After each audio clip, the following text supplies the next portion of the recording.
aussi nombreux ce matin. C'est une belle journée pour nous et pour l'équipe Proxinov. On prépare cet événement depuis longtemps maintenant et de voir que quasiment 300 personnes ont prévu de faire le déplacement aujourd'hui à La Roche-sur-Yon pour notre événement. Eh bien, ça nous récompense pour tout le travail qui a été fait, tout le travail de fourmi. Donc, je me présente. Je m'appelle Jade Lemaître, je suis la directrice générale de Proxinov. Donc, j'ai l'honneur de vous accueillir ce matin.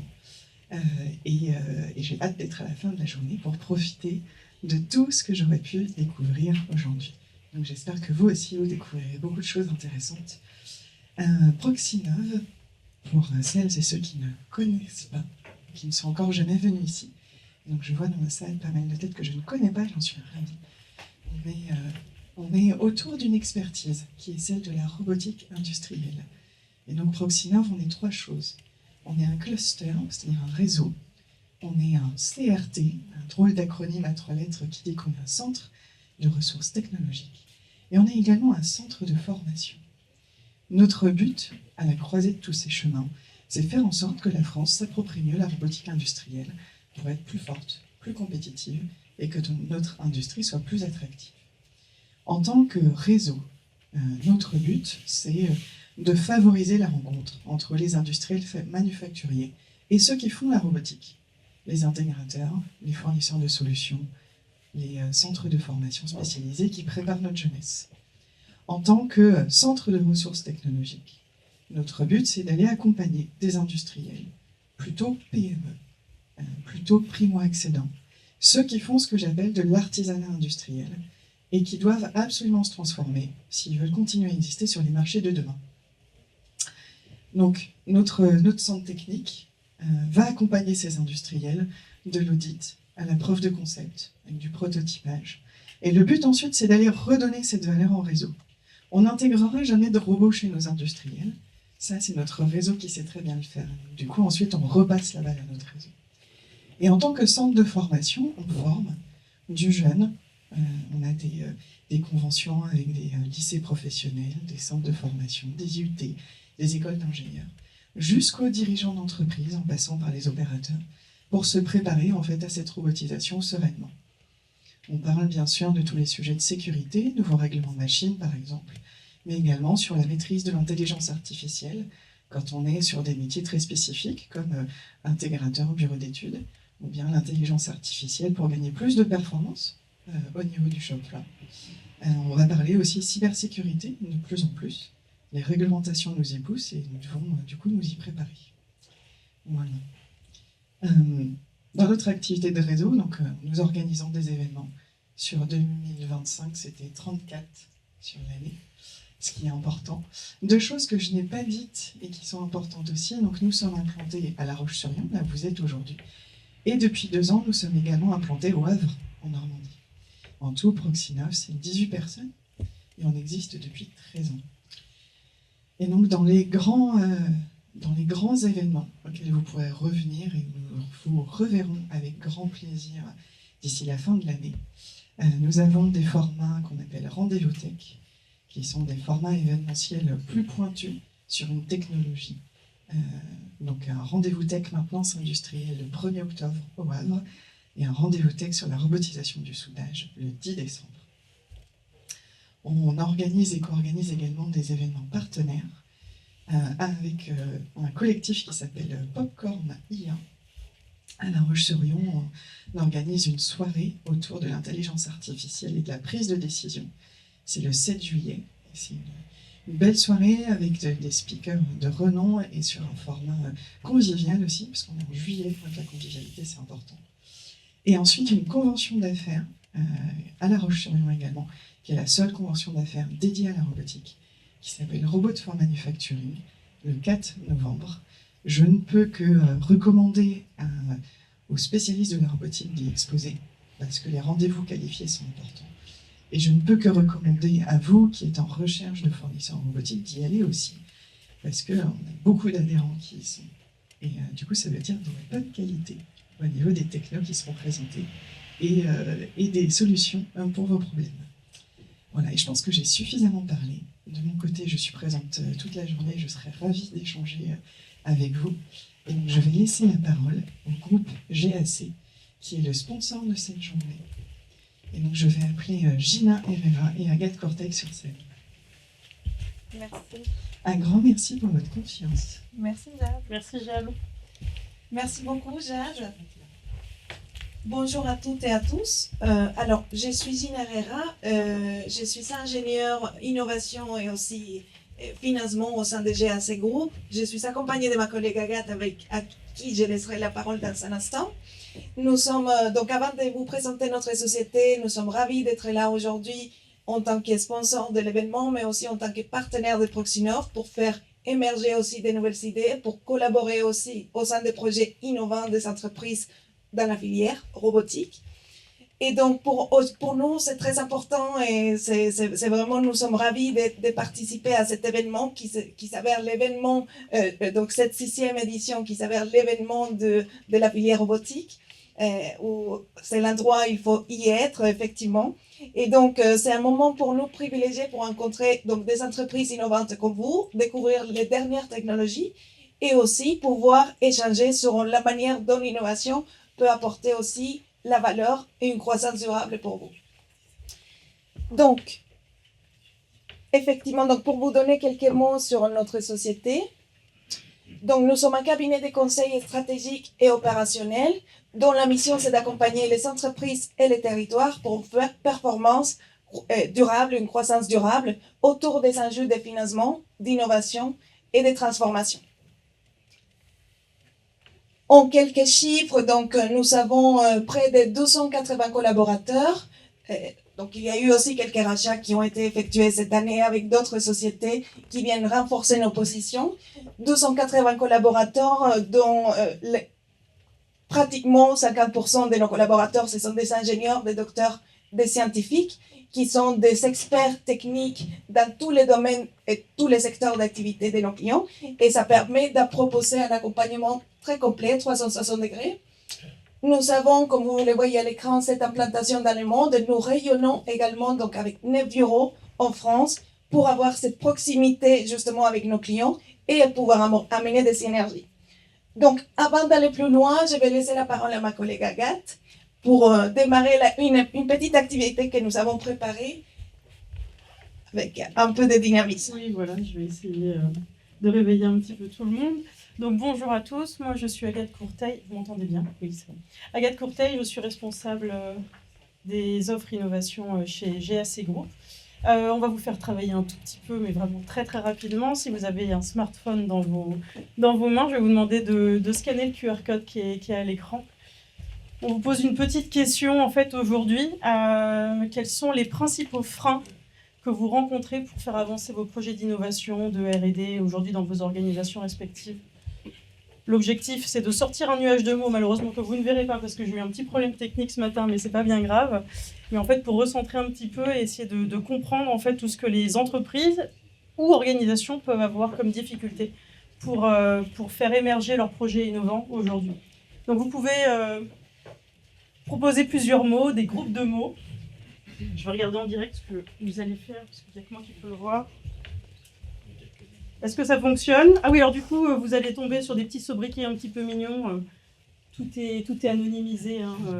Vous pouvez être girafe rigolote, etc. Je suis là-bas pour Voilà, c'est ça. Donc en gros, répondez à la question quels sont aujourd'hui les principaux freins pour faire avancer vos projets d'innovation. Un mot, un frein, ce qui ralentit le plus l'innovation dans vos projets de robotique au sein de votre organisation. Est-ce que ça fonctionne? Normalement, en bas de votre écran, vous pouvez rentrer des mots.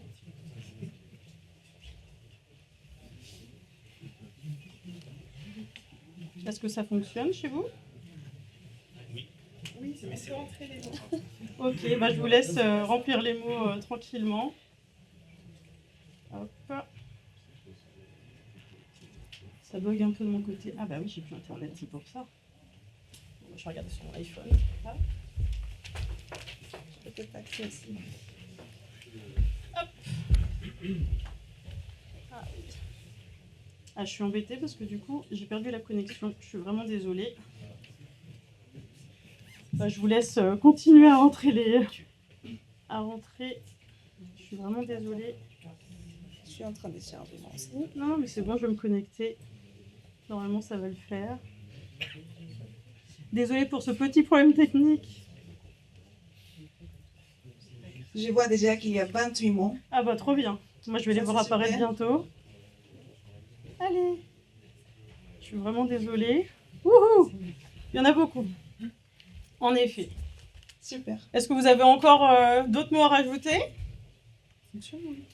Alors, je vois quelques mots. Oh là là, beaucoup même. Vous avez été, Ça bouge, donc ça bouge il y dans a tous les sens. ressources, entreprises, financement, Financement, on en voit partout. Accès à la technique. ROI, ça c'est hyper intéressant.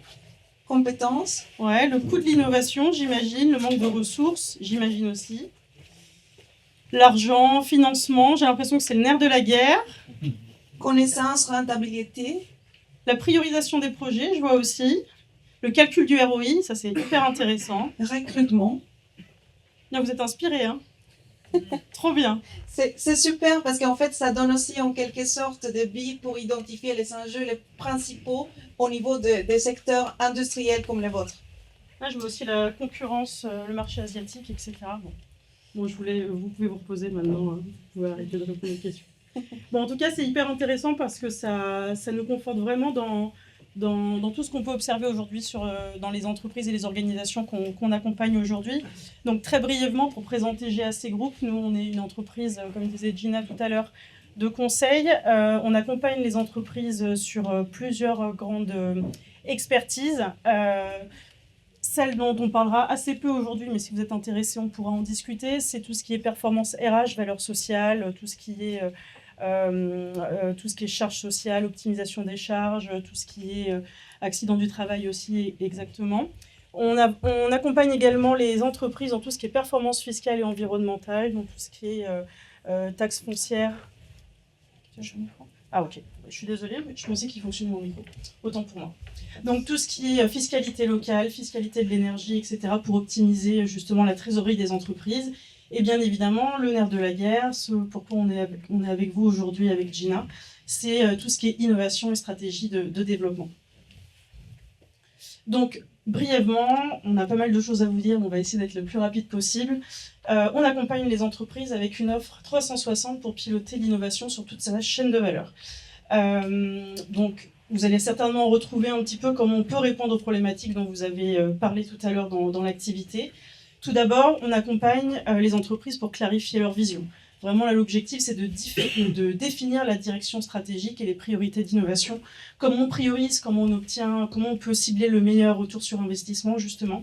Donc, par rapport à tout ça, on est en mesure de pouvoir réaliser des diagnostics innovation, faire des études de marché, de la prospective. On peut vous accompagner également sur tout ce qui est veille technologique, état de l'art. Et de plus en plus, on se positionne sur tout ce qui est innovation durable, RSE, puisque ce sont vraiment les sujets du moment également.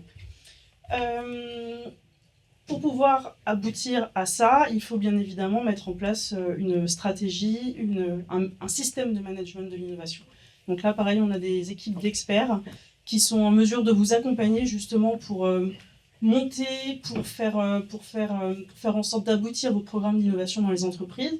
On peut accompagner également les organisations dans tout ce qui est intrapreneuriat. Tout ce qui est programme aussi d'open innovation, de sourcing de partenaires, que ce soit dans le public, dans le privé aussi, dans tout ce qui est territoire, on est tout à fait en mesure de pouvoir vous accompagner là-dessus. Et on fait de la formation et du coaching dans ces sujets-là. Et Gina, je te laisse la parole. Oui, bien sûr. Donc, merci Agathe. Effectivement, donc le troisième axe, c'est le financement. Et le financement, c'est un levier décisif, clé et stratégique pour les entreprises aujourd'hui. Et donc, pourquoi? Parce que quand on parle de projets, on parle aussi de mobiliser des ressources. La mobilisation des ressources, c'est super de pouvoir la faire. On mobilise des ressources de projets donc, par le biais des ressources humaines, donc des équipes, des experts qui vont venir mener à bien les projets. On va parler aussi des ressources matérielles, des outils, des machines, des équipements qui vont aussi soutenir ces projets-là. Et en fait, ce qui est important aussi, notamment quand on parlait du premier axe, qui est celui de clarifier la vision et la stratégie de l'entreprise et du projet, c'est notamment de définir donc sur quelle brique technologique on va accélérer ces projets d'innovation, sur quel est-ce qu'on va partir sur les prototypages, sur les POC, sur les essais, sur les passages à l'échelle par exemple. Et donc l'enjeu n'est seulement pas de mobiliser ces ressources, mais de pouvoir les sécuriser. De notre côté, nous accompagnons les entreprises dans le financement, donc dans les stratégies de financement global des entreprises, mais aussi dans le financement des projets passés et des projets futurs. Au niveau des projets passés, donc on va parler des dispositifs fiscaux qui sont assez connus, comme les crédits impôt recherche, les crédits impôt innovation, les crédits impôt collaboratifs, l'IP Box, des dispositifs qui sont là pour soutenir les efforts des entreprises au niveau de recherche, développement et innovation. Et donc, pour vous donner aussi quelques chiffres donc, sur ces types de dispositifs, chaque année, nous accompagnons près de 1200 entreprises dans les dispositifs fiscaux. Et sur la période 2021-2023, nos clients ont bénéficié de plus de 1,2 milliard d'euros sur les crédits impôt recherche. Donc, c'est quand même des éléments très importants qui soutiennent les efforts de R&D et des entreprises. Ensuite, on vient intervenir aussi sur tout ce qui est financement des projets futurs pour les entreprises, donc là où l'entreprise n'a pas encore investi. Et donc, sur les projets, donc, on va venir chercher des aides et des subventions, que ce soit à l'échelle nationale, régionale ou européenne. Effectivement, donc, les dispositifs sont en adéquation par rapport au projet, à la maturité donc, du projet, à la taille de l'entreprise, à plusieurs critères qui vont correspondre à chaque guichet pressenti. Donc, il y a aussi donc, des lignes directrices qui vont guider un peu les degrés de sélectivité de ces programmes-là. Quand on parle notamment des programmes européens, il y a une sélectivité qui est très, très élevée. Pour vous donner un exemple, donc les programmes cadres Horizon Europe, qui est le programme cadre le plus important à l'échelle européenne pour la recherche et l'innovation pour des secteurs clés, on parle d'un taux moyen de succès de 16%, ce qui est quand même très, très, très réduit. Donc, effectivement, donc, un projet ne suffit pas toujours. Il faut avoir une stratégie qui est claire. Il faut avoir une vision. Il faut avoir aussi donc, un dossier très solide où on va mettre en valeur donc, les forces de chacun des parties prenantes et aussi les axes stratégiques des projets qui peuvent mener à la réussite. Donc, notre rôle, c'est de maximiser aussi ce taux de succès pour les entreprises qui souhaitent candidater à des programmes assez complexes. Et donc, pour vous donner encore quelques chiffres, quand les entreprises se font accompagner de notre côté, on a un taux de succès à 33% sur ce programme Horizon Europe. Je parle vraiment du programme le plus sélectif pour mener un peu cette réflexion de sélectivité. Et par contre, quand on est aussi coordinateur du projet, on peut avoir un taux de succès qui atteint à 80%. Donc, on passe de 16% à 80% avec un accompagnement stratégique et une vision vraiment au global du programme de financement. Donc, effectivement, donc ça c'est pour le troisième axe financement et on peut aussi aller au-delà, c'est-à-dire faire les pilotages et les suivis des financements. Ensuite, sur les quatrième axes, effectivement, donc les pilotages et les déploiements de projets. Donc, effectivement, donc une solution, notamment une solution robotique, ne fonctionne que si elle est en situation réelle, donc chez un client, dans un atelier. Vraiment, il faut confronter. Notre rôle, c'est de venir donc confronter la solution, l'ajuster. Donc, au niveau technique, c'est pour ça qu'on évoquait tout à l'heure l'expertise sectorielle au sein des GAC qui permet donc de travailler sur, par exemple, des prototypages, des tests utilisateurs, aussi sur la définition du modèle économique qui est à lancer par rapport à la solution innovante qui est ciblée. Et notamment, il y a aussi tout ce qui est management des projets, que ce soit collaboratif des projets déjà financés, mais tout simplement aussi des projets qui peuvent être collaboratifs ou des projets, ou un portefeuille de projets au sein d'une même entreprise. Et ensuite, il y a un sujet qui est de plus en plus on les reçoit de plus en plus, en tout cas chez GAC, c'est l'IA. L'IA, elle évolue très, très, très vite. C'est vrai qu'au début de l'année 2026, on commence à parler de plus en plus de l'IA agentique. Jusqu'en 2025, on parlait d'IA chatbot, vraiment pour des requêtes très simples. Aujourd'hui, les enjeux sont beaucoup plus en accélération au sein des entreprises. Et le but, c'est d'avoir donc des agents qui peuvent améliorer donc l'automatisation des process en interne, que ce soit pour les équipes R&D, mais aussi pour des tâches tout simplement administratives des équipes. Et nos experts travaillent notamment aussi sur tout ce qui est évaluation d'impact. Est-ce que tu voulais rajouter quelque chose? Super. Ensuite, sur les territoires, donc je disais au départ aussi de la présentation, nous accompagnons aussi les territoires. Ça, c'est important. On pense souvent qu'un territoire, c'est un guichet financeur. Donc, ce n'est pas le cas. Il y a un point donc, qui est souvent sous-estimé. Donc, un territoire peut devenir véritablement donc, un véritable accélérateur d'innovation pour une entreprise industrielle. Donc, il faut savoir que l'innovation ne se joue jamais toute seule. Un territoire d'innovation se constitue donc dans un écosystème solide. Donc, ça va comprendre donc les collectivités, les entreprises, les acteurs académiques également. On parlait ce matin avec certains acteurs académiques. Et ça va se constituer aussi des entreprises, des pôles de compétitivité, des tiers de confiance ou des références de filières comme Proxinov, et aussi des financeurs privés, de l'État et aussi de l'Europe. Donc, c'est très, très vaste. Et c'est pour ça que c'est un écosystème d'acteurs, de leviers et aussi des connexions qui sont à faire de manière intelligente selon les enjeux de chaque territoire. Donc, effectivement, ce qu'il faut garder en tête, c'est que les territoires ne constituent pas seulement un cadre, mais aussi un partenaire essentiel pour faire avancer vos projets, et vos projets d'innovation notamment. Donc, c'est vrai que donc, souvent, les contrastes, c'est que les entreprises peuvent percevoir comme complexes tous les mécanismes qui sont déployés par les écosystèmes territoriaux. Notre rôle, c'est justement de venir transformer cette complexité en trajectoire lisible, utile, applicable et finançable pour les territoires et pour les entreprises. Ensuite, donc du coup, effectivement, donc sur les premiers axes, définir les stratégies et renforcer l'attractivité. C'est similaire que pour les entreprises, les territoires doivent aussi définir une trajectoire, une stratégie pour renforcer l'attractivité.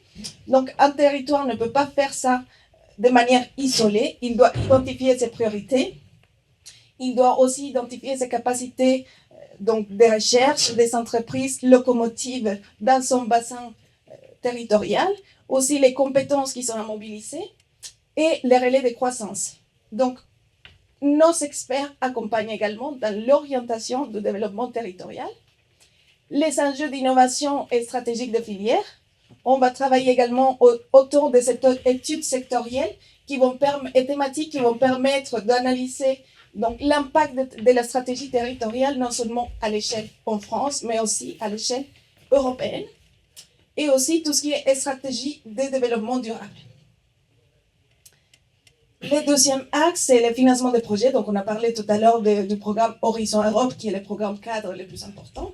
Mais effectivement, il n'y a pas que les gros programmes de financement européens qui existent. Il y a une panoplie très diverse de dispositifs et de mécanismes qui peuvent faire bénéficier les territoires. Par exemple, et ça peut financer des choses différentes selon l'acteur qui est ciblé. Donc, pour les territoires, par exemple, ça peut être des démonstrateurs. Ça peut être aussi des terrains d'expérimentation. Pour les entreprises, c'est notamment le financement à une grande échelle pour financer certaines phases du développement du projet. Et aussi, donc, l'objectif, c'est vraiment de sécuriser donc, ce type de trajectoires de développement et de financement. Le troisième axe, c'est le pilotage et les mesures d'impact. Parce qu'effectivement, donc, une stratégie territoriale n'a pas d'impact s'il n'y a pas de résultats. Il faut avoir donc une vision aussi sur les entreprises qui sont soutenues, les projets lancés, l'effet sur l'emploi, l'effet aussi sur l'attractivité, la compétitivité et l'empreinte socio-économique. Donc, on vient travailler aussi pour que l'évaluation d'impact permette derrière, à long terme, de redéfinir la stratégie territoriale. Et ensuite, je sais qu'on essaye d'avancer vite, c'est un point super important, c'est l'animation des coopérations. Et là, par exemple, on parle de programmes interrégionaux et territoriaux.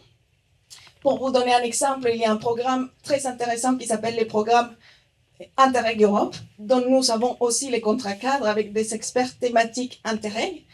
Et donc, c'est un dispositif qui est complètement gratuit et ouvert aux collectivités et qui permet d'avoir donc c'est basé en fait sur les bonnes pratiques et c'est un dispositif qui permet de faire remonter une problématique locale d'obtenir de l'accompagnement sur mesure, de bénéficier des retours d'expérience des territoires européens qui sont confrontés aux mêmes problématiques et aussi de faire venir ces experts-là pour donner des recommandations. Donc voilà, c'est ce que je voulais vous dire aussi sur les territoires, c'est très large et l'objectif c'est vraiment d'interagir dans l'ensemble de l'écosystème pour créer et favoriser l'innovation. Ensuite, juste pour, je ne vais pas non plus approfondir vu la time box, mais effectivement, il y a aussi toute une brique sur laquelle nous intervenons. C'est au niveau de la RSE et aussi la transformation environnementale et sociétale responsable pour les entreprises. Et je laisse la parole à Agathe pour parler de nos référencements. Oui, je vais vraiment faire très très rapidement. Donc ça, c'était pour vous montrer qu'on est vraiment reconnu dans notre secteur grâce à plusieurs référencements. On est plutôt très proche aussi de BPI France par rapport à justement tous les dispositifs qu'ils peuvent mettre en place pour les entreprises, pour les accompagner. On est référencé sur pas mal de leurs diag notamment. Et pour aller très vite, je ne passe pas. Donc, en tout cas, si vous voulez nous rencontrer, vous pouvez prendre rendez-vous avec nous ou tout simplement nous rejoindre à notre stand qui est tout au fond donc, de l'usine expérimentale à côté du stand Proxinov. Et on vous donne aussi rendez-vous cet après-midi puisque nous animons un atelier retour d'expérience sur l'industrie du futur avec notre client Factopi. Et donc l'objectif, ce sera de vous présenter les coulisses d'un projet soutenu à 50% par les aides publiques et comment on a réussi à faire accélérer leur projet d'usine du futur par rapport à tout ça. Merci à tous pour votre attention, désolé pour le timing. Et en tout cas, encore une fois, on est ravis d'être là et on sera ravis de vous rencontrer tout au long de la journée. Merci beaucoup.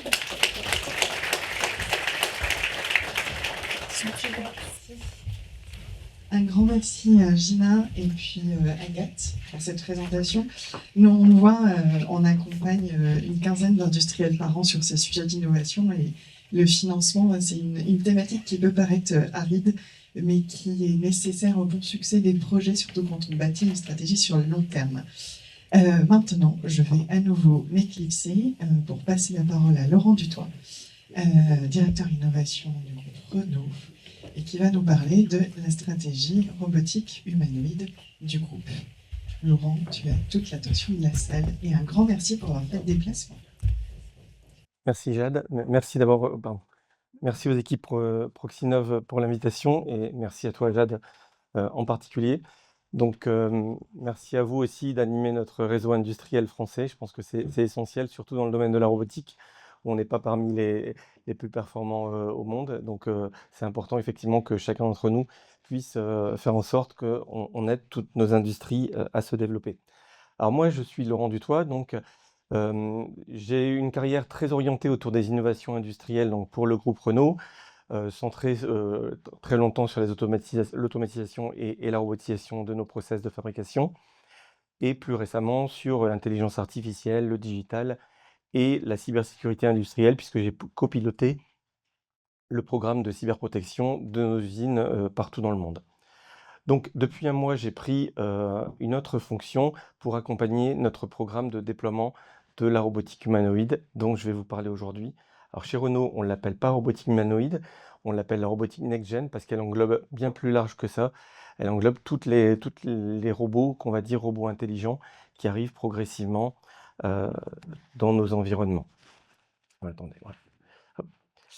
Alors, chose importante, aujourd'hui, vous connaissez tous la robotique industrielle. Chez Renault, on a équipé nos usines de robots industriels depuis l'année 1976. Donc à l'époque, c'était un robot américain qui s'appelait Unimat. C'était un robot hydraulique. Et donc pendant quelques années, on a tourné donc, sur quelques sites industriels, donc essentiellement en tôlerie, pour réaliser des opérations de soudage avec ces robots. Et puis en 1985, comme il y avait très peu d'acteurs distribuant des robots sur le marché, Renault s'est dit, tiens, ce serait pas plus bête qu'on fabrique nos propres robots. Et donc, c'est une expérience et une aventure qu'on a lancée, qui, vous allez voir, effectivement, aujourd'hui, fait miroir à ce qu'on est en train de réaliser. Donc, on a décidé de se lancer dans la fabrication de ces robots pendant une dizaine d'années, Et en 1994, on a revendu ces actifs au groupe ABB. Et à partir de là, donc, on a utilisé les robots du commerce, ABB, Fanuc, KUKA. Et chez Renault, on travaille essentiellement donc, avec Fanuc depuis une bonne quinzaine d'années. Donc aujourd'hui, à ce jour, chez Renault, on a 11 000 robots industriels et à peu près 5 000 robots de logistique, c'est-à-dire AGV et AMR de plus en plus. Donc les robots industriels, on va les retrouver dans tous nos ateliers, à l'emboutissage pour manipuler les pièces entre les presses, en tôlerie, c'est là où on a 80% de nos robots qui font du soudage, du vissage, du ponçage, du rivetage, etc. Enfin, on a des tas d'applications liées aux innovations et aux process de tôlerie. On en retrouve maintenant de plus en plus souvent également dans les ateliers de peinture pour aller mettre le mastic d'étanchéité dans les voitures, parce que c'est nettement plus confortable, on va dire, que le faire avec des humains, et en tout cas, ça nous apporte une meilleure qualité de réalisation. Et puis les robots de peinture, bon là, effectivement, ça fait des années qu'on réalise les opérations Renault, mais comme n'importe lequel de nos concurrents. Sur le montage, on commence à équiper nos installations de robots depuis quelques années. C'est plus compliqué le montage parce qu'on n'a pas beaucoup de place, on a des process très compacts, on a surtout des lignes de fabrication évolutives. On a très peu de postes arrêtés, donc c'est beaucoup plus compliqué à gérer avec des robots traditionnels. C'est pas toujours rentable parce qu'on a énormément de diversité et donc ça nécessiterait des reprogrammations permanentes pour absorber toutes les diversités, et des diversités produits, il en sort quasiment tous les mois, quoi. Donc c'était un choix jusqu'à présent de mettre peu de robots parce qu'on avait justement ce manque de flexibilité autour de cette robotique traditionnelle. Qu'est-ce qui est en train de changer? En fait, tout cet environnement va changer. Pourquoi? Parce qu'on a l'arrivée de l'IA, que vous connaissez tous dans nos process de réalisation software, sauf qu'aujourd'hui, depuis quelques temps, donc, on a une IA dédiée à la robotique qui est en train d'émerger, qui s'appelle l'IA physique, le Physical AI. Et cette IA va nous permettre d'apprendre à utiliser différemment nos robots. Alors, je vous rassure, on ne va pas supprimer les robots industriels. Les robots industriels, c'est notre capital. Chez Renault, on a 11 000 robots. Il est hors de question qu'on supprime nos robots industriels parce qu'ils sont vraiment adaptés à nos besoins. Ils permettent d'avoir des cadences rapides, ils permettent de soulever des charges lourdes, ils permettent de faire tous les process que je vous ai spécifiés. Donc demain, dans 10 ans même, on aura toujours des robots industriels. Et ça, c'est important, il faut que vous le compreniez. Ce dont on va parler après, ça va être des compléments à nos process de fabrication pour encore améliorer notre compétitivité et accélérer la robotisation. Mais les robots industriels, dans 10 ans, vous les aurez toujours dans nos usines, et en tout cas dans vos usines, j'espère. Ce qui change, c'est qu'à ces robots, on va donner deux choses, de l'intelligence et de la perception. C'est quoi la perception? C'est une capacité de voir leur environnement. Et donc, on va leur apprendre à réaliser eux-mêmes de façon autonome l'opération. C'est-à-dire qu'aujourd'hui, quand on réalise une opération de robotisation, on passe par une programmation en ligne, une simulation, et puis ensuite, après, on passe beaucoup de temps sur le terrain à ajuster les trajectoires, à optimiser et à réaliser l'opération avant que le programme soit opérationnel pour être utilisé en production. L'IA va complètement transformer cela. Comment? C'est-à-dire qu'on va donner au robot des capacités d'apprentissage. Et donc, on va lui apprendre à réaliser un cordon de soudage à l'arc, on va lui apprendre à déposer un cordon de mastic, on va lui apprendre à réaliser des points de soudage. Et ça, on va lui dire, ben voilà, le nouveau modèle, il est là, le début de travail, il est là, la fin de travail, il est là. Au mieux, on va lui dire, le point 1, il est là, 2, 3, débrouille-toi. Et donc, le robot va éviter les obstacles, il va réaliser des trajectoires de façon simultanée pendant 1 heure, 2 heures, 3 heures, 8 heures, seul, et il va optimiser sa trajectoire.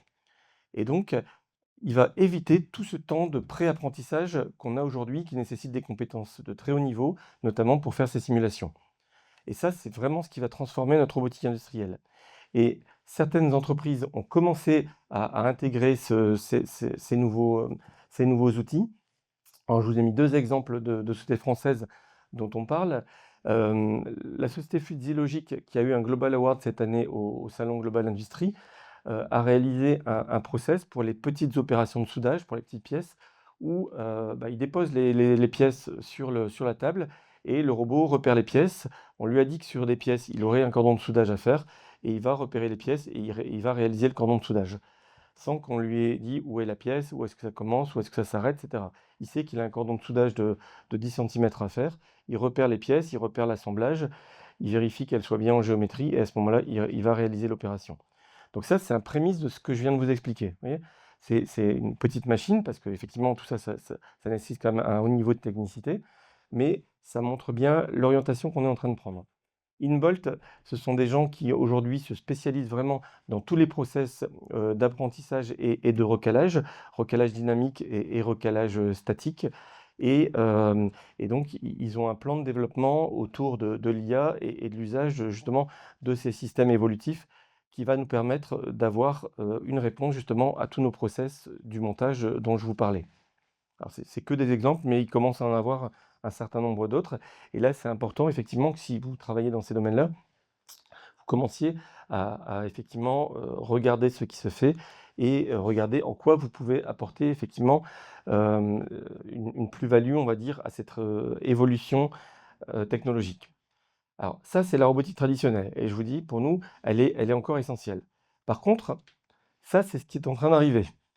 Et donc, vous les voyez sur les réseaux sociaux, c'est les robots humanoïdes. Alors là, je vous ai mis qu'un petit exemple, hein. Je pense qu'il y en a quasiment un qui sort tous les 3 jours, notamment en Chine.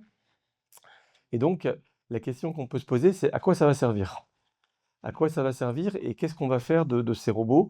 Et notamment nous, dans l'industrie, est-ce qu'on a une utilité à utiliser ces robots ou est-ce que c'est vraiment un gadget qui va sortir un mug d'une armoire pour aller remplir un verre d'eau et puis vous donner le verre d'eau? Voilà. C'est un petit peu les vidéos qu'on peut voir ou des robots, vous allez le voir, qui dansent le kung-fu ou des danses. Alors, c'est plus sérieux que ça. Là, je vous ai mis 2 graphes. Alors, je suis désolé, dans la salle, vous n'allez peut-être pas tous voir ce qui est noté. Je vais vous l'indiquer.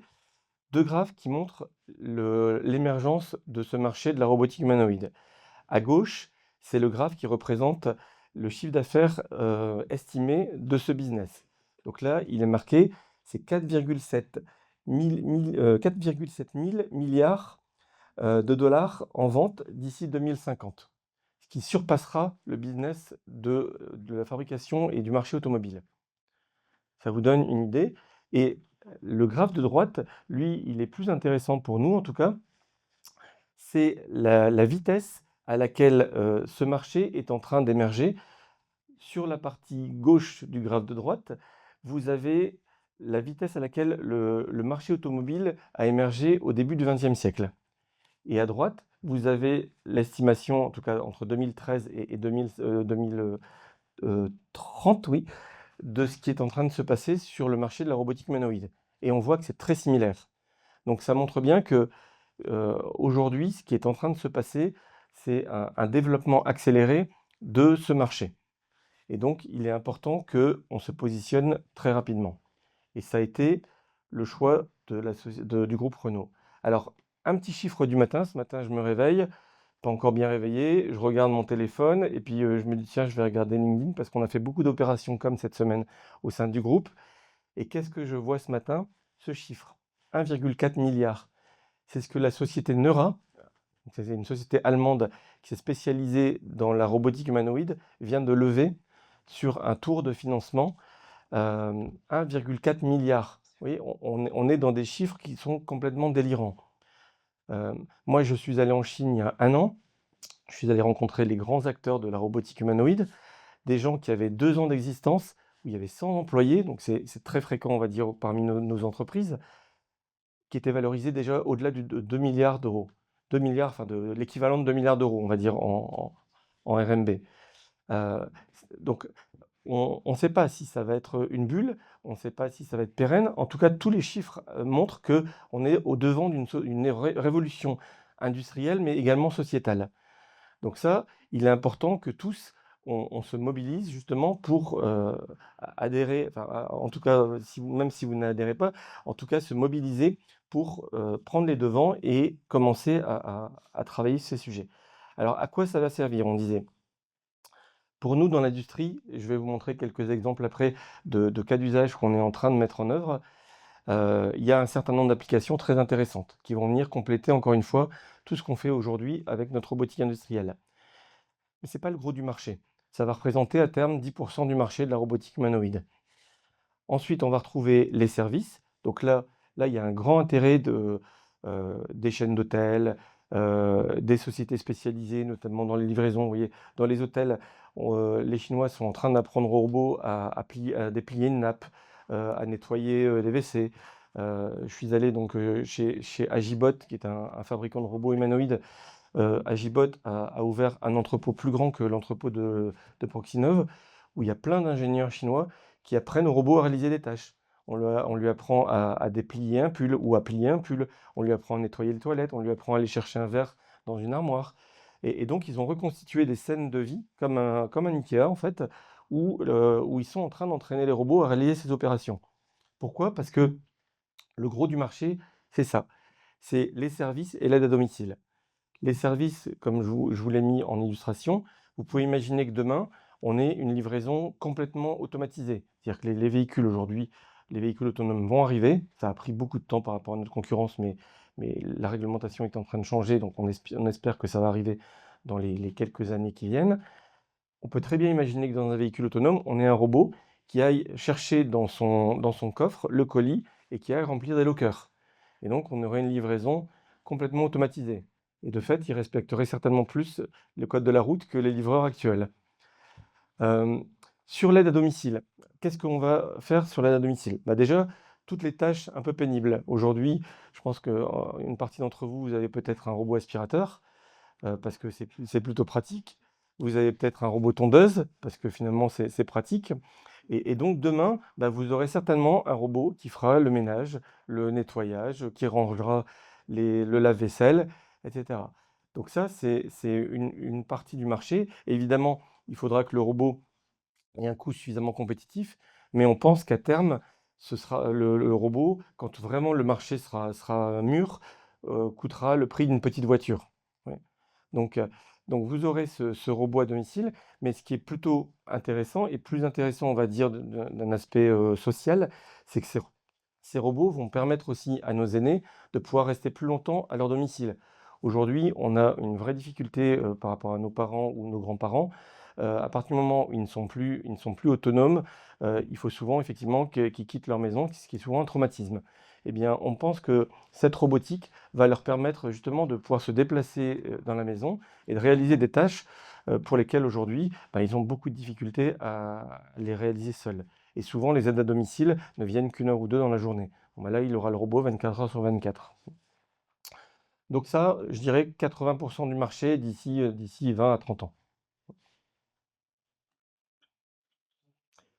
Alors, il y a 2 ans, il y a à peu près 2 ans maintenant, lors d'une soirée donc, chez Cap Digital, à Paris. Donc Cap Digital, c'est une société d'économie mixte qui met en relation justement des industriels, des gens du domaine public et puis des financeurs. Je discute avec Jean-Louis Constanza, qui est le cofondateur de Vandercraft. On se connaissait et donc je lui parle effectivement de notre envie d'aller vers le travail autour de la robotique humanoïde. Et Jean-Louis me dit, ça tombe bien parce que nous, Vandercraft, effectivement, attendez, j'essaie de vous relancer, c'est quelque chose auquel on réfléchit aussi depuis un certain temps. On s'est d'abord focalisé sur les exosquelettes médicaux, et ça, c'est vraiment leur savoir-faire. Depuis 2012, ils ont créé une société qui permet aux personnes accidentées et maintenant paraplégiques de pouvoir remarcher. Donc accidentés, on les met à gauche, là, c'est un exosquelette qui s'appelle Atalante, qui sert aujourd'hui dans les hôpitaux à accélérer la mobilité des gens après un accident, qui facilite justement les opérations donc, de mobilité. À droite, Eve, c'est un exosquelette personnel qui est là, qui est lancé en commercialisation là, depuis quelques semaines, en premier aux États-Unis, parce que les États-Unis ont eu la bonne idée de rembourser ces exosquelettes. Ça coûte à peu près 80 000 €. Donc là, vous connaissez nos finances. L'État, c'est peut-être pas pour tout de suite.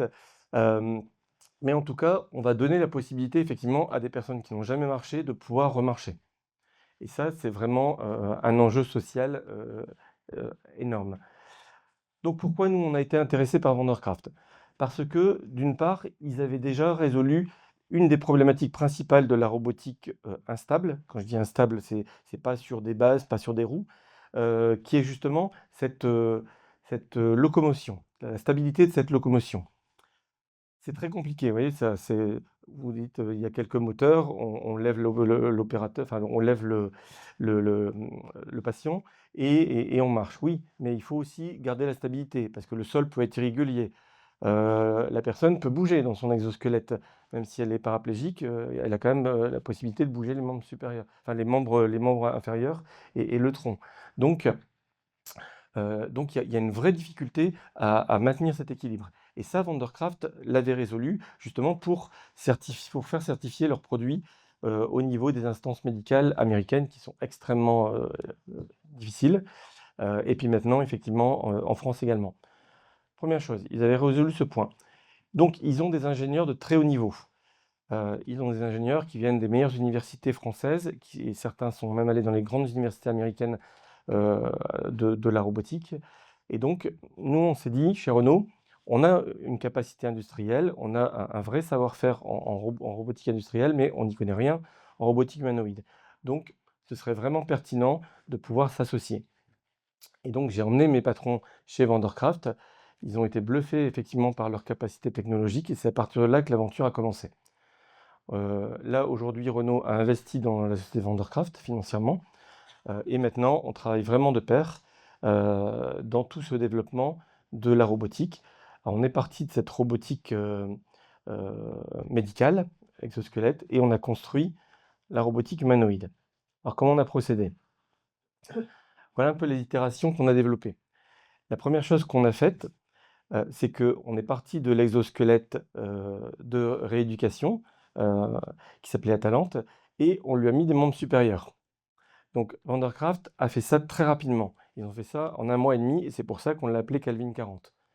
Parce qu'il a été développé en 40 jours, et en plus, il peut soulever jusqu'à 40 kg.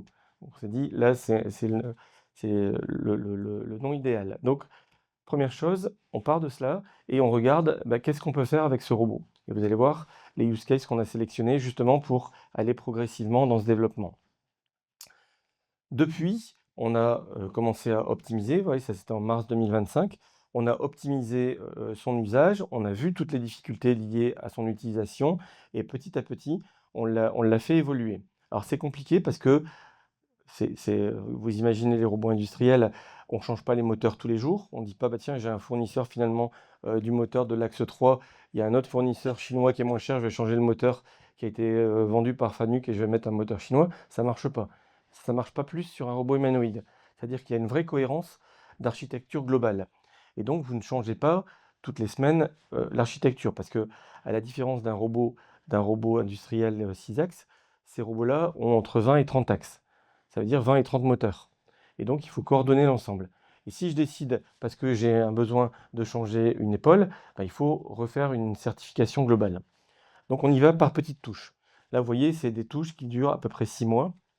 Donc, on a fait une première release qu'on a appelée 02, où on a commencé à apporter des améliorations, rajouter un certain nombre de degrés de liberté, c'est-à-dire des moteurs qui nous permettent d'avoir des mouvements qu'on n'avait pas jusqu'à présent. Petit à petit, on est en train de s'éloigner, vous voyez, de l'exosquelette initial. L'exosquelette initial, vous voyez, il a des grandes papates parce qu'on est censé pouvoir mettre les pieds dedans, puisque le patient, lui, rentre dans l'exosquelette pour marcher. Donc on est parti de là. Donc forcément, on a gardé les grandes papates. Petit à petit, comme on n'a pas besoin de ces grands pieds pour réaliser nos opérations industrielles, on est en train de le faire évoluer. Donc là, Vandercraft est en train de fabriquer la version 0.5 qui va nous apporter encore plus de facilité de réalisation, notamment pour se pencher, pour aller chercher des pièces très basses et pour avoir des degrés de liberté supplémentaires. La partie masquée, c'est notre premier robot industriel qu'on estime autour de fin d'année 2026, certainement début d'année 2027. Alors pourquoi? Parce que à ce moment-là, on va y intégrer un certain nombre d'éléments justement qu'on a dans notre backlog, qu'on veut intégrer, des améliorations software, des améliorations hardware, de la sécurité supplémentaire, des moteurs supplémentaires, voire d'autres moteurs pour optimiser les coûts, etc. Donc, vous voyez, ça se fait vraiment par itération progressive. Alors, maintenant, qu'est-ce qu'on fait avec ces robots?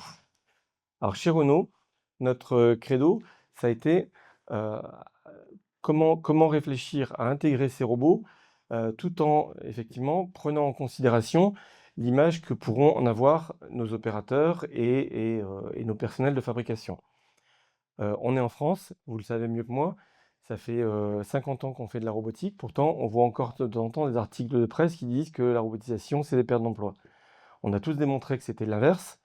On a tous démontré que les pays qui sont les plus robotisés sont ceux qui ont le plus de productivité et donc qui créent le plus de valeur et donc qui finissent par embaucher plus de monde. Mais on trouve quand même encore des articles où on dit robotisation, perte d'emploi. Et donc ça, évidemment, nous, chez Renault, on est une ancienne entreprise d'État, on a gardé une fibre quand même sociale dans l'entreprise, on fait attention à ces points-là. Donc, on a travaillé de notre côté à réfléchir qu'est-ce qu'on pourrait sélectionner déjà comme use case pour montrer la complémentarité que peuvent apporter ces robots par rapport à de la robotique traditionnelle, mais aussi pour faciliter les opérations au quotidien de nos opérateurs. Je vais vous donner un exemple. La Renault 5, elle marche très bien. Donc, on a ouvert il y a quelques mois une 3e équipe de nuit. C'était très rare, ça arrive rarement chez Renault depuis quelques années. On a ouvert une équipe de nuit et on n'a pas réussi à staffer tous les gens. Pourtant, on est dans le Nord, à Douai, là où il y a un taux de chômage qui est relativement important, et les gens ne veulent plus travailler dans l'automobile. Ils ne veulent plus travailler dans l'industrie et ils ne veulent plus réaliser de travaux qu'ils estiment pénibles. Alors évidemment, on ne leur aurait pas donné ces postes-là, mais même pour réaliser des opérations sur chaîne, ils ne veulent plus travailler. On a dû faire venir des opérateurs de Turquie, du Maroc, voilà, d'autres pays, pour nous aider à monter cette équipe de nuit. Donc ça paraît incroyable, mais c'est la réalité des faits. Et donc ça, il faut qu'on l'intègre aussi, nous, dans l'évolution de nos sociétés. Et donc l'évolution de nos sociétés, c'est de dire, si nos jeunes n'ont plus envie de réaliser quelque chose que nous, on n'aurait pas considéré pénible à notre époque, mais qu'eux considèrent aujourd'hui pénible, il faut qu'on trouve des alternatives. Et quelque part, cette robotique va nous apporter certaines réponses. Je ne dirais pas que ça va résoudre tous les problèmes, mais en tout cas, ça va nous apporter certaines réponses. Alors je reviens au use case.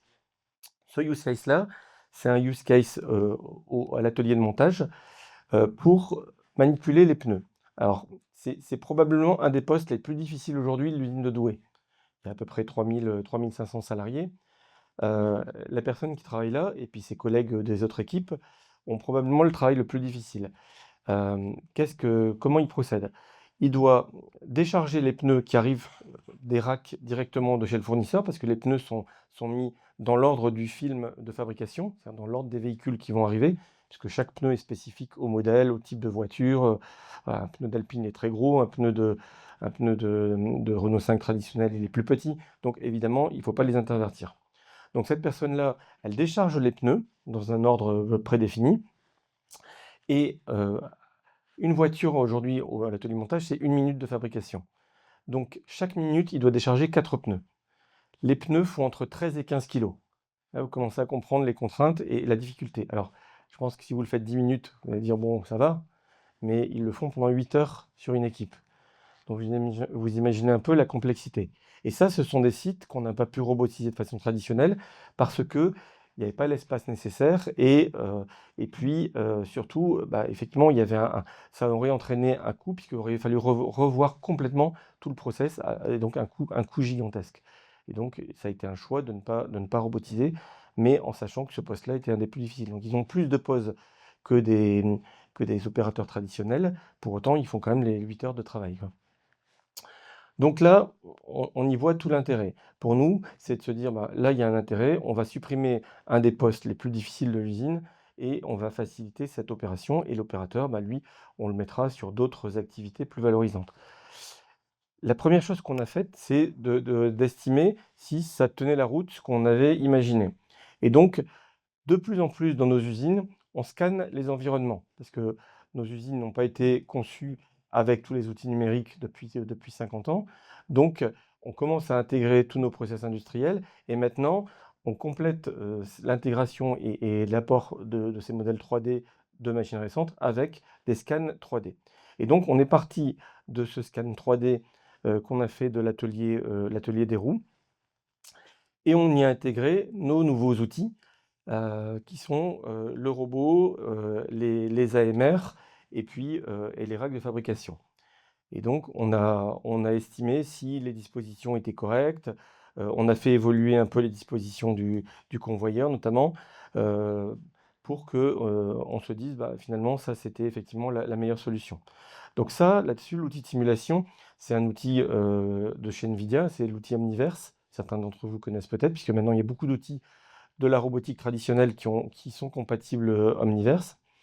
Et donc, on y a intégré les modèles en OpenUSD, donc qui est la nouvelle norme, on va dire, de tous ces outils de 3 dimensions, pour que là, on puisse avoir une estimation process. Alors évidemment, ça n'intègre pas le temps de cycle. D'accord? Ça n'intègre pas le temps de cycle, mais c'est surtout, ça n'intègre pas l'apprentissage des tâches. Puisque aujourd'hui, maintenant, il y a aussi des outils d'apprentissage où le robot va s'entraîner dans un monde virtuel pour optimiser sa trajectoire. Ça, on le verra après, c'est l'étape suivante, on va dire. Mais en tout cas, vous voyez, là, on fait d'abord une préestimation, et puis bah, finalement, on se dit, c'est une bonne idée, on y va, et puis on fait des tests. On monte un atelier à Flins pour faire des tests hors ligne, pour évidemment ne pas perturber la production. Et quand on est prêt, on va à l'usine de Douai. Et donc ça, c'est ce qu'on a fait. Donc là, on va régulièrement maintenant de nuit à l'usine de Douai. Alors je ne sais pas si vous avez aperçu quelque chose d'un peu particulier. Vous voyez, l'opérateur prenait un pneu, le robot prend 2 pneus. Alors pourquoi on a fait ça? Parce que justement, aujourd'hui, dans la conception qu'on a du robot humanoïde, il n'a pas encore les attributs technologiques nécessaires pour avoir une vitesse rapide.